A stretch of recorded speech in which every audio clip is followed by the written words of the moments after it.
thank you for allowing me to share in your concerns, interests, and thoughts. And I certainly thank AIDA for arranging this wonderful opportunity for the exchange of ideas. One of the things I want to do, of course, is to relate stories, help you understand things. Some of the emotions you're probably going through right now: concern, interest, excitement, fear. I'm an engineer, but yet this is economic. What do I do? How many people in the room are technical in their daily roles or by training? Just a raise of hands.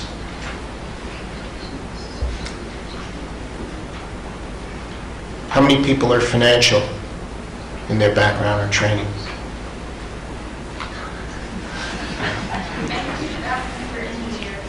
Okay. Engineers in the room? Okay. Traders in the room? Okay. I'm going to relate my background a little bit. One of the things I want you to know is that by training, I'm an engineer and an attorney. However, for over 27 years, Dirk and I have been crossing paths on emissions trading. We've certainly gone through so many different things, and there's a learning experience. But my point is, regardless, and this was the goal I was hoping to do in relating the background, regardless of what you're doing and where you come from, you're going to understand this. There's resources. There's folks in the room here today who share some of the same thoughts that you have. But there's also people that have experienced things. But also, I'm going to learn from you, and that's part of the process. There's an exchange here of information. And one of the key things that I want to help you understand in going through this is the components of the registry. So quickly, and apart from my particular background, let me just make sure I have the right remote here. There we go. So, have I done this again? There we go. So, I've just come over to Markit about a year ago. I was formerly, for the most part, brokering or running groups that were involved in these businesses to exchange credits over the counter as a broker, but also as an advisor and consultant with these markets. Markit itself is quite a large company, not necessarily focused on emissions trading at the outset. In fact, it's a global company. We've got 5 offices in the Asia-Pacific region. We've got over 3,000 people. In those 5 offices, over 500 of the people that we work with in our team are focused on markets and infrastructure. We handle the financial markets on a very large level without many people knowing our name. So my point in telling you this is we've had a trickle down of this financial market experience into the emissions trading market. And one of the things we've learned along the way is how we can help you with regard to the exchange of information. And I have done something wrong here. I will get this, I promise, by the end of the day. I'll have it great. So, just by way of background, the registry itself is what we do, but we also develop auctions. So my goal today is to help you understand how this infrastructure works, why there's an importance of 24-hour, 5-day-a-week support by being a global registry. We think it's important, but I leave that for you to decide. These are things that go on throughout this process of what you're going to consider. So again, I'm not sure how I keep doing this. This is me? Do I have the wrong remote? Just the down. Oh, okay. Okay. You have to adjust the right. Look, I hit the wrong button again. Yeah. Apologies. Okay. Thank you, Dirk. So again, some of the things you're going to consider is what you need. You're going to initially be most concerned with the registry. Now, one of the things that often gets confusing is the difference between an exchange and a registry. And so I will try to help you understand that. And certainly by the end of this day, after we have a litany of discussions, hopefully you will see some of the differences between an exchange and a registry and how the two operate or need to operate integration. The auction is something else that you will have to deal with later on with regard to the way that the program has been proposed in different phases. Certainly at the outset, we're not going to be as concerned with an auction, but we argue it's very important to consider that integration later on, as you'll see as we move through the discussion today. I've got an hour. I know this is a very long morning for you. It's not my goal to necessarily try to be boring, and I hope that you also will stop me along the way, even though we've got questions at the end. I'm happy to work through that with you along the way. So I'll get into the depths of this discussion. Central to the components of an emissions trading system, of course, is the very different components of what makes an emissions trading. By definition, you've got to worry about the existing emissions and how they break down. You've got to worry about how the registry accounts for those emissions, but also the registry needs to account for the allocation of the credits that you have, and also the credits that you may purchase or sell, and also the offsets that you may purchase or sell. So there's a lot going on. But you can delineate into 3 different groups, broadly, what the registry has to account for. And then, of course, when you get all done, it's called an emissions trading system. So, again, those 3 central groups. One of the things we, of course, don't do as a registry is lay out the rules of the game. But once the rules are established, we have to make sure that we conform with them, and we have a system that is safe and secure. And that's one of the things that I will be stressing as a theme, not so much as concerned to worry about and scare you, but to also help you understand the importance and lessons that we've learned along the way. So what I will do as we go through is you can see a broad breakdown of what these components are. And by the way, I apologize, you do not have my presentation in your book. I am happy to get that to you. I will have my email address up on the end. I think Aida will also facilitate that. Okay, thank you. And my sincerest apologies on that. I'm not sure what we can do to from there, but at least it's resolved. But as you look at this, one of the reasons that I was thinking about that is as we get into this, you'll see that I've got this nice big flow chart that depicts the whole program.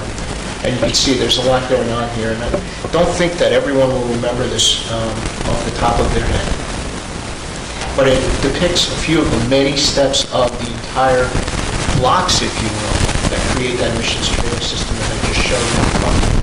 And if you look over to the right side, you can see where we've got the trade under the broad area, marketplace trading of credits and allowances. That was part of what we were discussing earlier today.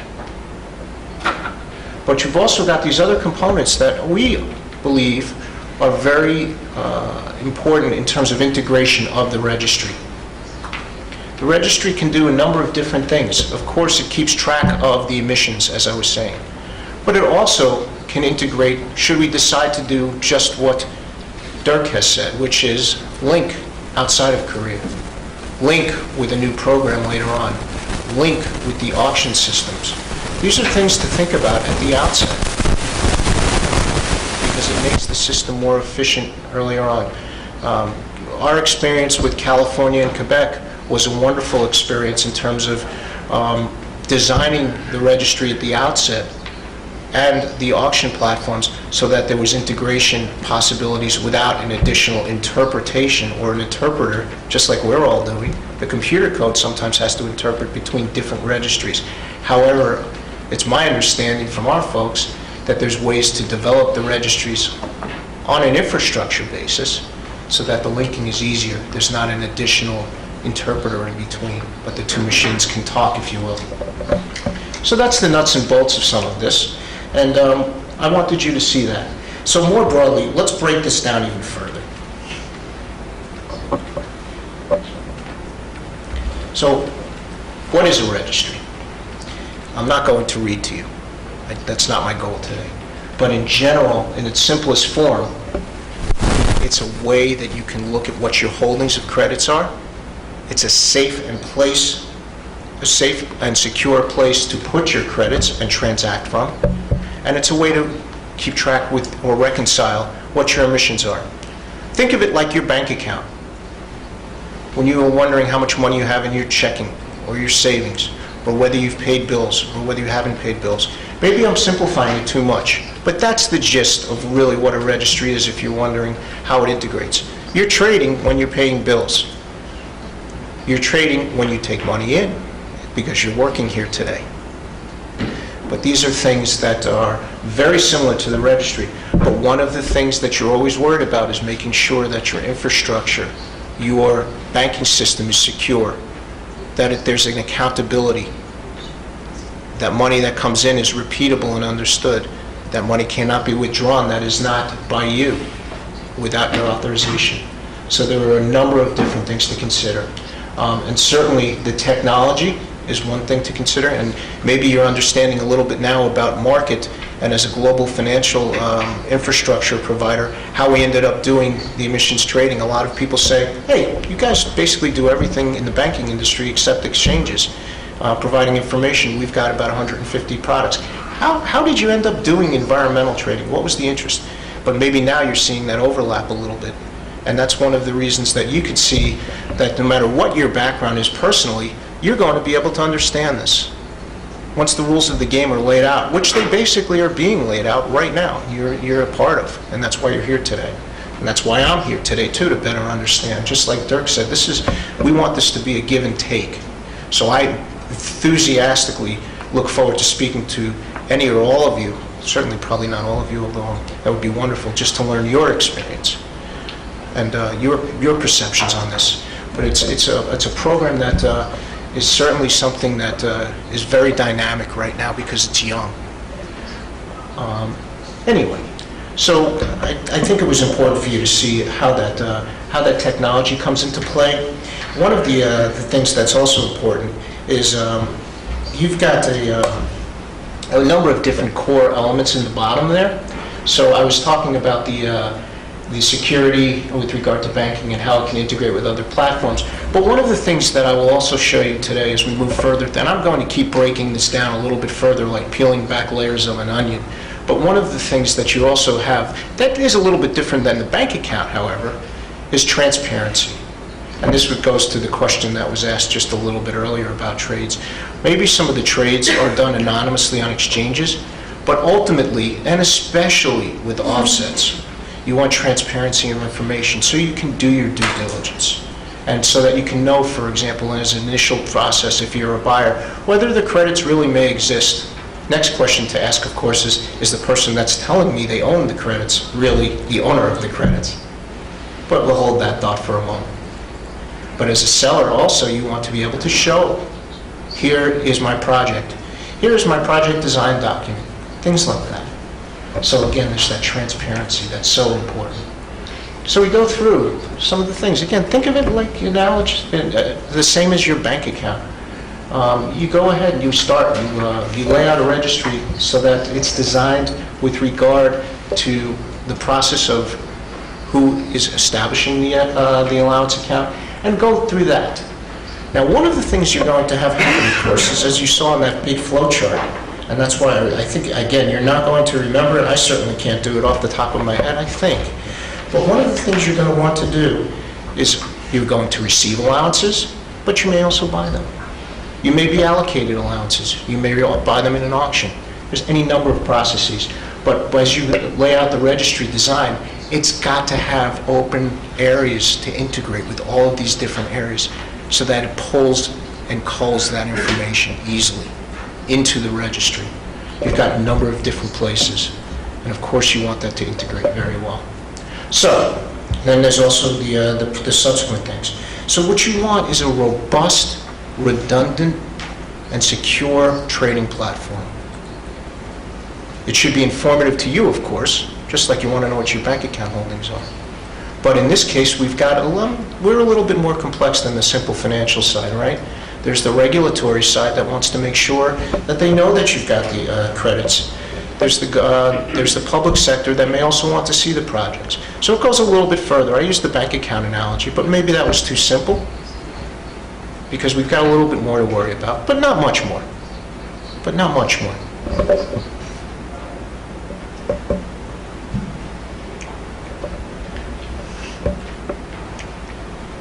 All right, I got it right that time again.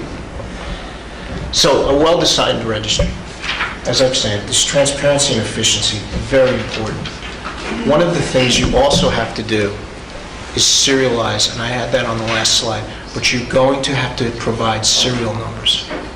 If you look at your money that you've got in your wallet right now, your paper money, it has serial numbers on it.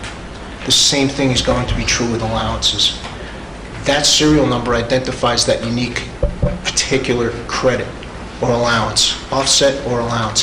However, when you transfer money, you don't necessarily worry about whether or not the serial number is known because it's money, but you know it's gone. The same is true with tons in emissions. A ton is a ton once it's been issued properly. But one of the things that becomes very unique when you get to an environmental program is the ability to track those tons. So they're not sold twice. So they're not issued twice. So that if they're stolen, there's a way to trace it. And I use that term, unfortunately, because believe it or not, that happened in the EU ETS. One of the country's registries was actually hacked into in a very, very elaborate scheme. But nevertheless, tons were taken. So we have some lessons that are learned.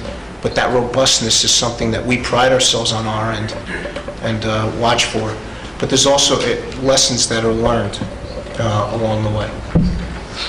So again, to some extent, there's a bit of a trust and confidence factor, if you will. I don't mean to be repetitive about it, but I want you to see that there's so much to it. You have a very unique registry that breaks down to your particular program, but also can be designed to integrate, as I said, for linking later on. It's left there for an earlier outset program, an earlier design element in the program, so that in case you decide to expand later on, it's easier. You don't have to reinvent the system. You don't need to reinvent the registry. And it's not an additional cost when especially this program or registry or allocation methodology has already been created. Now again, you've got a tailored registry. Everyone is unique. We've got unique requirements here in Korea as the program is growing and expanding in terms of its what the rules of the game are. We're in an exciting time period, like I said, but there's a lot to know.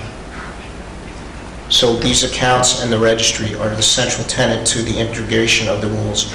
You start with the allocation. Again, those three buckets, you start with the allocation, you work with all the reconciliation and trading, and then ultimately there's the full-on reconciliation each year or however the program actually gets implemented. So logically, there's a limit on the standard and the protocol of the particular registry.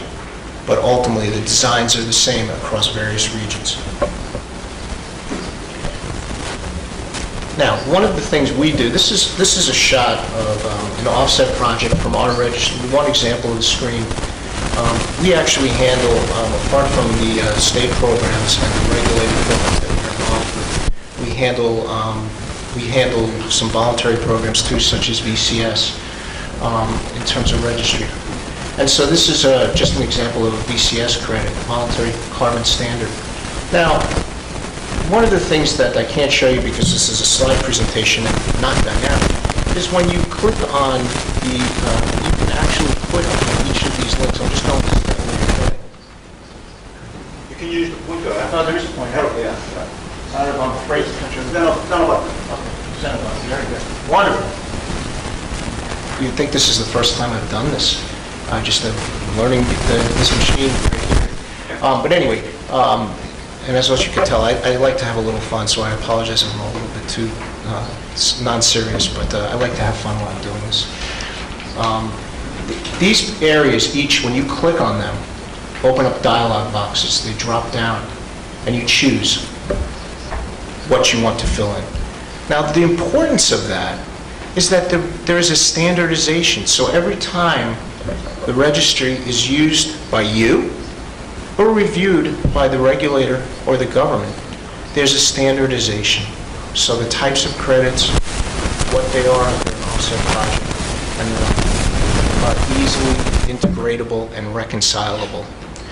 That's an important thing because sometimes we say the same thing in many different ways.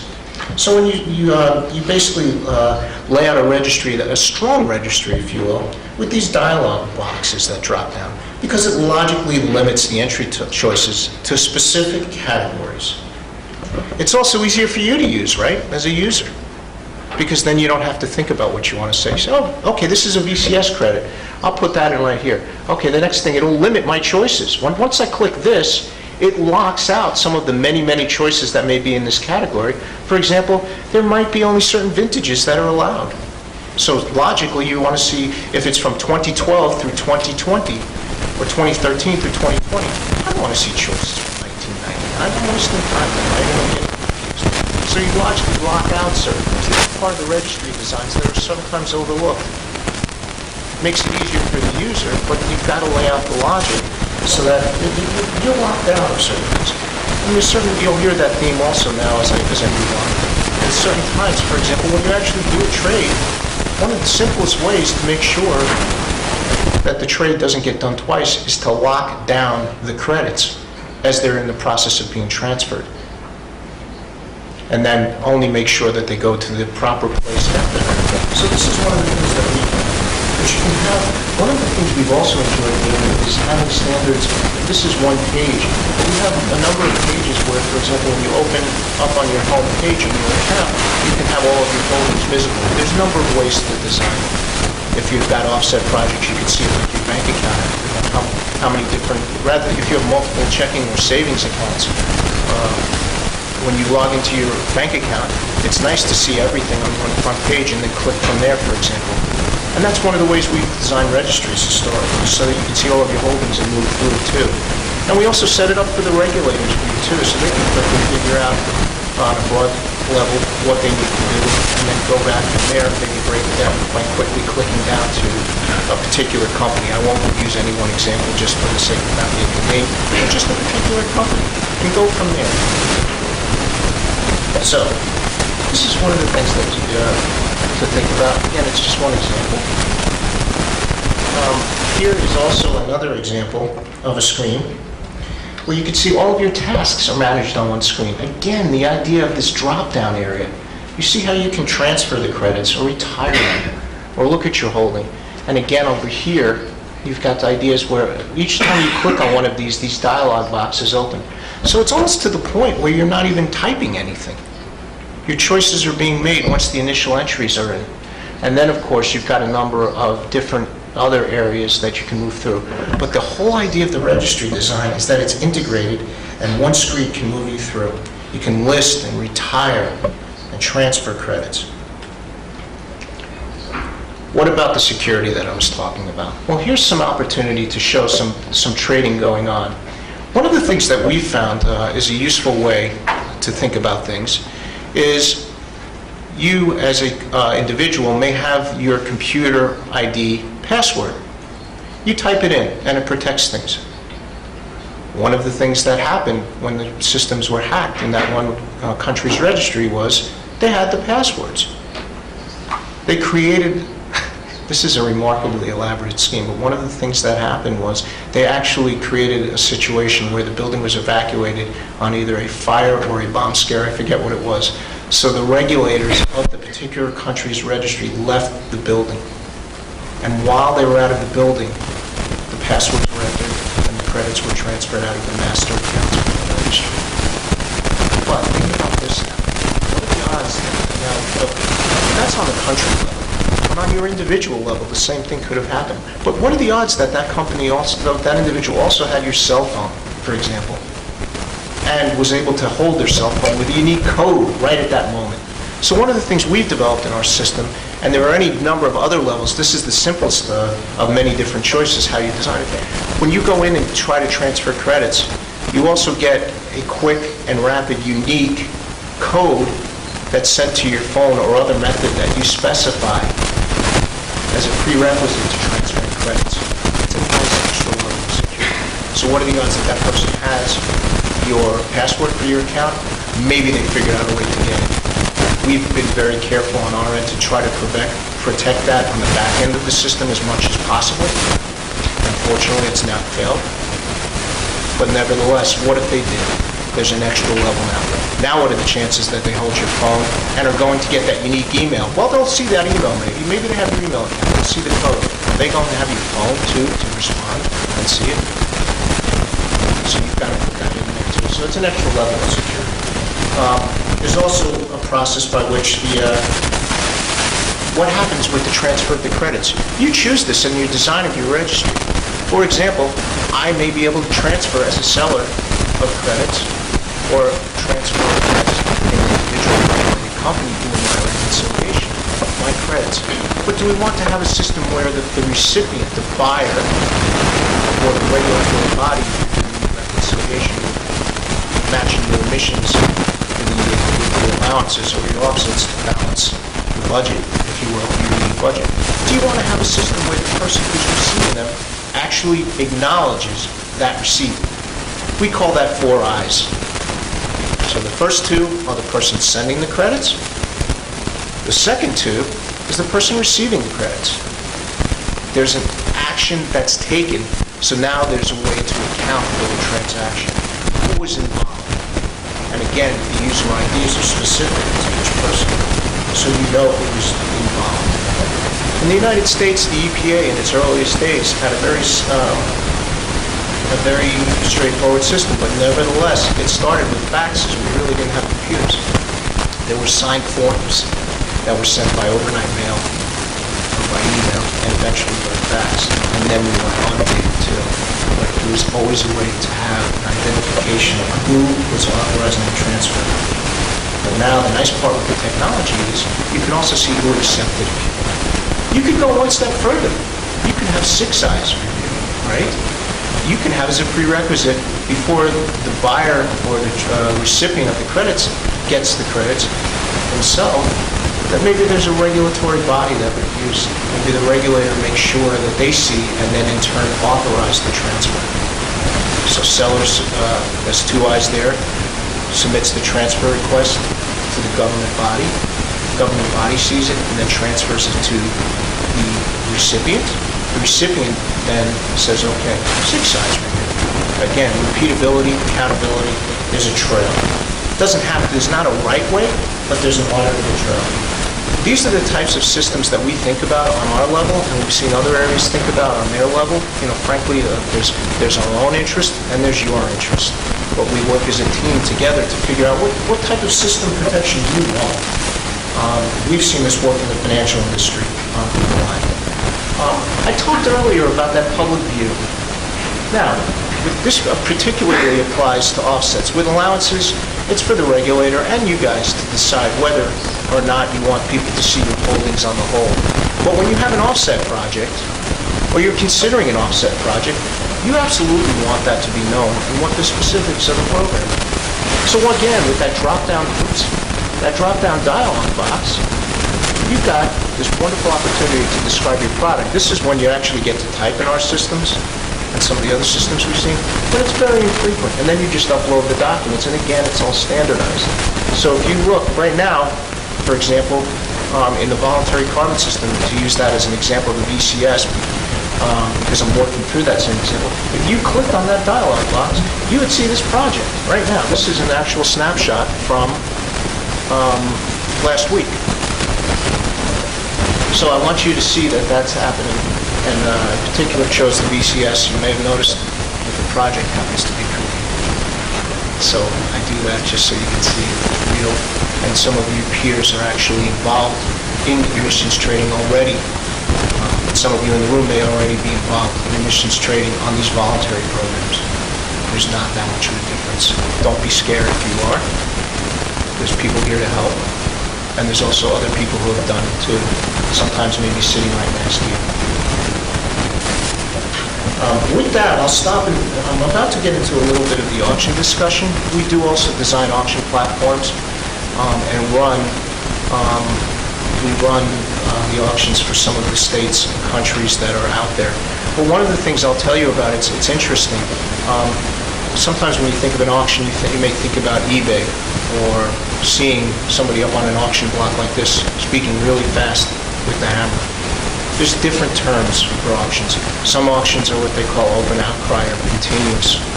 That's not really something that we do. That's basically what the stock market is throughout the day. That's something that the registry doesn't do. It's different. That's the exchange where the actual buying and selling with prices being quoted is what an exchange does, and that's what you heard earlier. The registry is the part that's on before and after the trade and facilitates the settlement of the trade. Now, with regard to the auctions, as regulators allocate allowances, they often choose to do auctions. They're discrete events. There's auction designs that they can decide to have, and the platform can be unique for that particular moment, but it's not the same as the day in and day out. So I just want to draw that line. But before I go any further, perhaps I should stop and just say, does anyone have any questions regarding registries?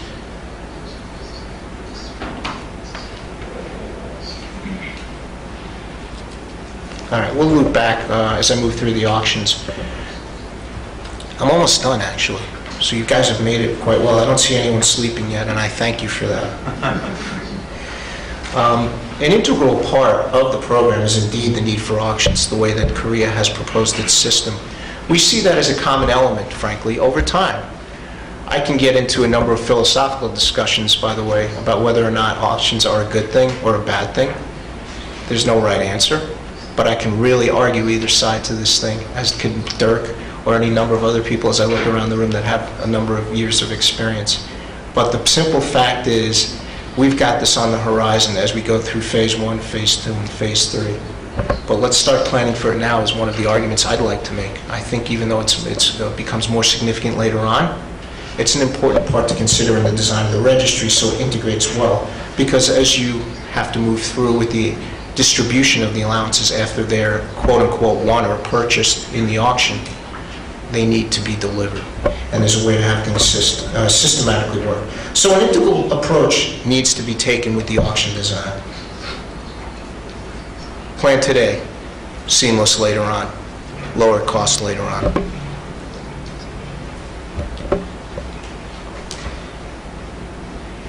There's a lot to consider, as you can see, with regard to a registry design. Some of it falls on the government's head. Some of it falls on your head, too. You're part of the system that you're sitting in this room as the regulated community. You should do all that you can to try to help in this design. We're already well along. I recognize that. But there's also a daily process of learning. I'm going to take away something every day myself, even though I've got experience. You too will. And I'm going to get ideas from this. I have a choice.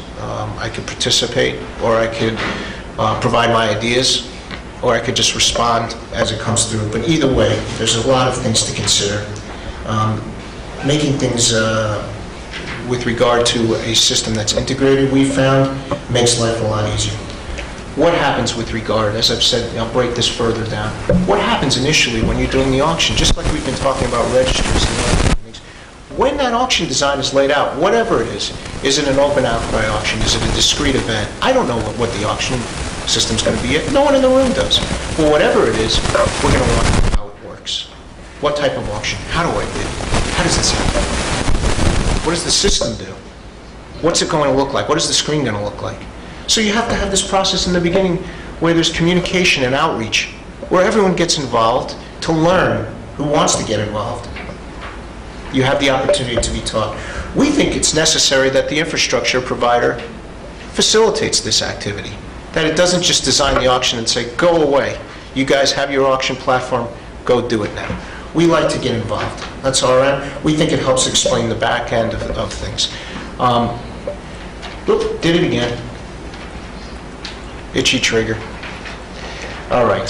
So this is one example of a number of different things, but you can see there's resources here, and this is actions. This is the California, what will be Quebec's platform eventually too. And one of the things that happens is you go in, you log in, but you can also dig down, and there's recorded sessions, for example, of education. But in between and before that, there are actual live sessions of learning and the like. So you can move through and really become educated. The auction platform itself should be active. I couldn't take a snapshot of the whole screen, but there's actually a calendar of events down here. And you know, these things tend to be bespoke, as I said earlier on, but nevertheless, you've got multiple countries now in this case, only 2 right now, in this particular platform. But they'll integrate nevertheless, because again, back to that central theme, a ton is a ton. A dollar versus won, ultimately it's money, there's a conversion. It's a little bit more complex actually, isn't it? But a ton is a ton here. It's just that once the programs are integrated, it's a lot easier to work with.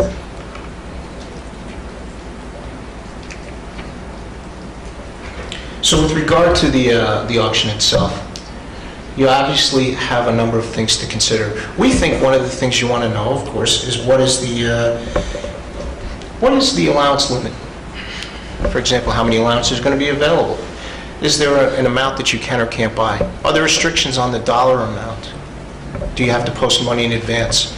It gets a little bit more complex. Does my company get involved with the financial side of the transaction? No, but there may be a clearing company that you bring a bank in. Maybe one or two banks are involved in the actual financial settlement. They've got to have access and integrate with regard to the design. There's lots of things that are considered. Of course, ultimately the bids are submitted. The activity is monitored while that's going on, both electronically as well as physically with people watching it.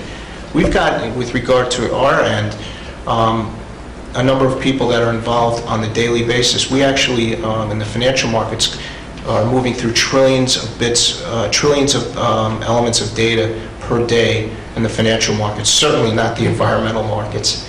But things do go awry sometimes in the software. System redundancy prevents problems from becoming a major problem. The human element still is very important in that auction. You've got to have people around, as I said earlier, 24 hours a day. We're in the fortunate position to have a nice handoff system. Many other folks do the same thing.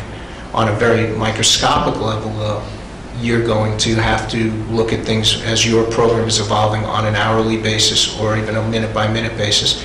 And maybe the 24-hour support is not as important. But with regard to the auction itself, there is a human activity element where things are watched for to make sure that nothing seems to be going awry.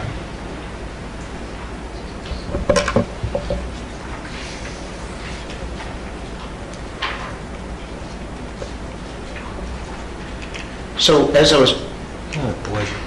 was saying, you get the auction engine itself running, and that's when the results are compared. It depends now of whether it's a live auction, bids are submitted hourly, there's any number of techniques, but ultimately there's an objective, very unique system that makes sure that things settle properly. And then the data is transferred and provided to each of you. But there's an audit process and an audit trail. And you want to make sure that there's nothing strange going on. And one of the processes that can be very strange or something you have to think about, it's funny, when you think about it in a simple way, you start with a buyer and seller, and there's a matching, if you will, or maybe you could have where everyone clears at the same price. There's any number of different auction concepts. But one of the things that's often forgotten is stress testing. We think about transactions as we consider them, 1 or 2 different people involved. There may be hundreds of thousands of bits of activity that need to transfer. Got to stress test the system. You don't want it to freeze up. You don't want things to have problems. So again, while I talked about that human element, there's also the human element of designing systems to actually try to blow up the machine, to destroy it in the layout, so that we can find the limits of the system earlier on, so that when it really matters, in other words, when it's working, you don't have a problem. So this is something to think about too as you develop your auction platforms. You want to make sure that you've got the opportunity to really push it hard, perhaps harder than you'll ever need. Call it a safety factor for the engineers in the room, but go from there. And certainly at the end, the process is, and I've laid out the process, but you can see it's not just distributing the results. We can argue that there's a lot more to this process. You've got to audit, you've got to make sure that everything is correct before it goes out. Again, look back. Does the machine look back and take a look at anything strange or arbitrary that may have happened? And then actually complete the transfer. You've got to have the credits moved to the particular buyer's account. You've got to have the payment, of course, and that's that settlement process where the transfers. Again, you can start to see now this importance of the integration of the auction platform. If the settlement process is handled by the auction, it's all, and of course it will be, you've got to have the credits delivered into where? The registry account. So of course, you can see the nice part if the two platforms speak to each other. It's a nice system. And then, of course, the auction is certified. Things went properly, or things didn't go properly. Why didn't they go properly? It didn't get certified yet, hold up on everything. But ultimately, we think that's an important last and final step that's often overlooked. It's a nice announcement about what's happening, but it also is an affirmative action by the auction platform to say that things are going correctly. So as I promised you, I was winding down a little bit, and I guess in summary, these are the important things that we'd argue can help you. You've got to think of the registry as more than just a repository, more than just a venue. Because there are many, both from your perspective as well as from the regulatory body's perspective. You've got to have a way to audit or reconcile accounts. You've got to have a way to complete trades. You've got to have a way to receive your allowances or your offsets if you bought them. You've got to have a way to transfer your offsets if you're a seller or creator of the offsets. There's a number of different things to consider as you go through this. But ultimately, a system that's reliable and secure will promote a very active system, even if it stays just within this country. It may not be far, but it's nice to have a reliable system, a system that prevents problems through highly secure platforms, that's robust so that it won't boost, that's gone through stress testing so that there are not problems when you use the platform. And then ultimately, a way to figure out whether or not you've got credits in your account. Perhaps move them or compare them against your emissions. This integration can be a wonderful, wonderful tool. So we call this emissions trading, but it's also a compliance model. And so the two working together can make things very easy. And when they do, it really does promote an efficient system. With that, I'll stop. As I promised you, one of the things about me is I like to talk about this, perhaps to a fault. I'm looking to help you as much as I'm hoping that you'll help me. So it's not a sales pitch that I'm here to say today. I'm here hopefully to be considered as the guy with a little bit of gray hair, but as my wife will probably tell you, I don't act my age. I still consider myself young and I want to learn. Sometimes it's a point of being a little bit too young, but I do really want to learn from you too, and I hope we speak some more in many days and years ahead. And I thank you very much for your time. Any more questions?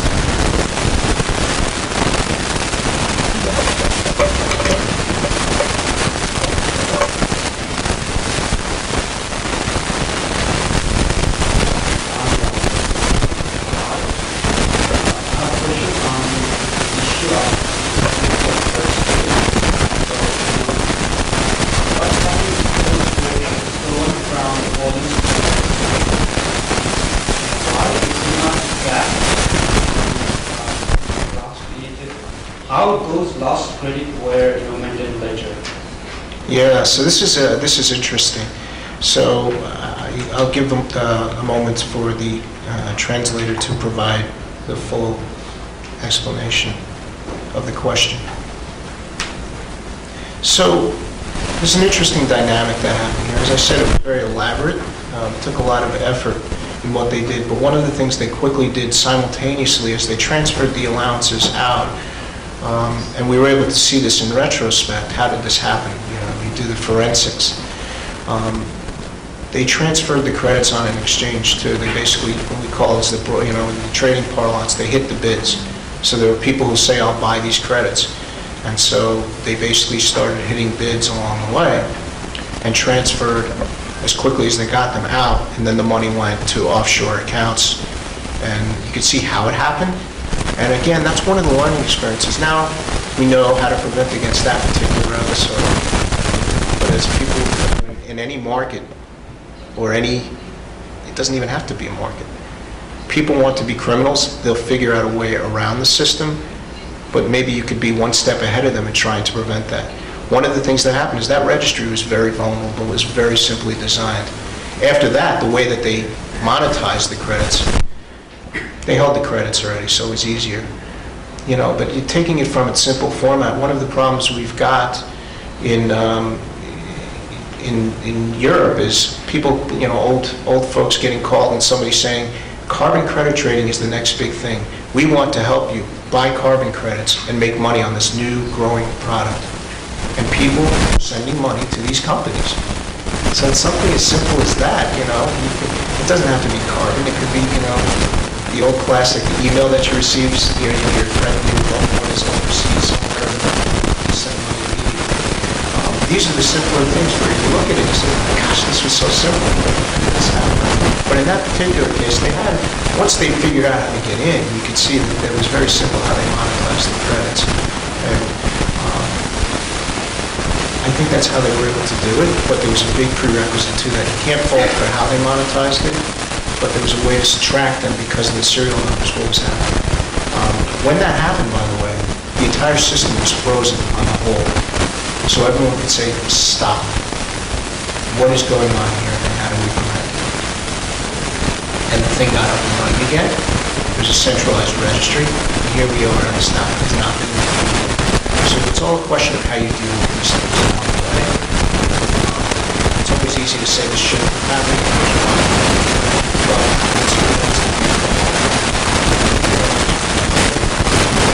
it's certainly you should try to do as much as you can. Think about an idea. One of the things I like to say to my kids is, when you ask a question, you should probably know what the answer is going to be. Have a little bit of foresight in what you're thinking about. And I think that also applies to industries and infrastructure design. You know, there's certain cost factors you consider. And, you know, there's no way to say you can't prevent against everything, as I was saying a few minutes ago, but you can prevent a lot. Thanks for the question. Good question.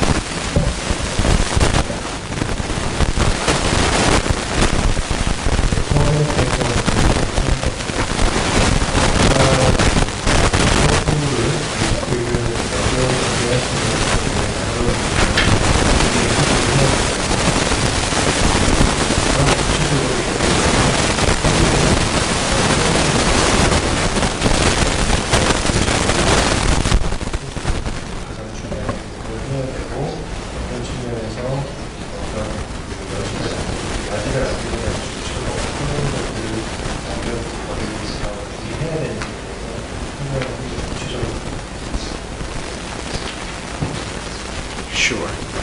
So, with regard to your design of the registry, one of the things that we've seen as a way to approach this is that the registry itself is designed at the outset. It's all how you do the coding. It's not my job personally, but I work with people. The way we've broken down our company is basically we've got the people that do the selling. We've got the people that do the operations. But we've also got the people that do the product development. And they're all a part of our team. Those people that do the product development include a number of folks, but they don't include me. But we talk. And one of the things that they do is when you design the platform, I like to think of it almost like Lego pieces. You could have a square wall, that is the registry, or you could have little bits in the design later on that allow you to connect and add those little pieces of building block. And it's all how you do the coding. So maybe it's not necessary, or maybe not even important right now to consider going for a system design to be linked. But when you design the registry, you can actually, depending on who designs it, have it so that it's linkable. It is easy to link with other countries or programs in the initial design. So you don't have to go back and rewrite the code for the registry. Now, it's not flawless because you never know who the other side is, but there's ways to design the initial system so that it's more easily linkable, if you will. Does that answer your question? Thank you. 추가적으로 질문 있으신 분 계신가요? 더 이상 질문이 없으면 이것으로 이번 강연을 마치도록 하겠습니다. 열강을 해주신 앤디 크루거에게 다시 한번 큰 박수 부탁드리겠습니다.